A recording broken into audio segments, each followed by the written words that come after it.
as I get older, my roles are getting more and more interesting. And I cannot believe that. I mean, I have been so blessed, but the last 2-3 years in particular, since really 2005, it's just been utterly incredible. And it is me that chooses, it really is. Even I'll sometimes go for something that will surprise my agents, and they go, really? Wow, okay, whoa. We didn't think you were going to go for that one. But I just really trust my instinct. Sometimes it's literally a knee-jerk reaction. Sometimes I'll hear a title of a script and I'll say to Sam, oh, Hilda, who's my agent in Los Angeles, who I've been with since I was 17, Hilda's sending a script, it's called such and such. I've got a feeling about it. And then I'll read it and go, there you go. It's like Little Children. It was exactly that happened. So I'm sending you a script called Little Children. I went, ooh, ooh. I mean, it's really odd. It's very, very weird. And it can sometimes be a tiny thing like that.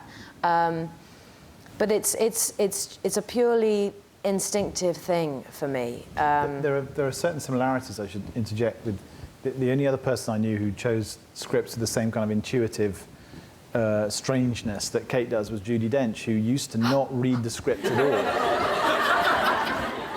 But she used to not, there were plays that she agreed to do certain plays, in fact one of them with me, and she hadn't read it, and she admitted to having not read it on the first day after she did the read-through. But what she used to do was to get her husband, Michael Williams, who's sadly no longer with us, but he used to tell her the story of the play. He used to read it, tell her the story, and then occasionally she would crack it and read a speech, and then she'd look at the director and the theatre and the other people in it, and she'd make her judgment. And it was a kind of, it was taking the ridiculous act of faith of saying yes to any role to the nth degree. I mean, it is a huge act of, it's a leap in the dark. Yeah. However well you think you know what the experience is going to be, it's never actually that. It's always just a jump into the dark. It really is. And sometimes it's unbelievably terrifying. I mean, with April, the pressure to get it right, I did feel this huge, enormous pressure. Because it was so important to me. But when the chips are down, you just have to push the demons aside and just say, no, I'm here. And I will do this the way I believe it should be done.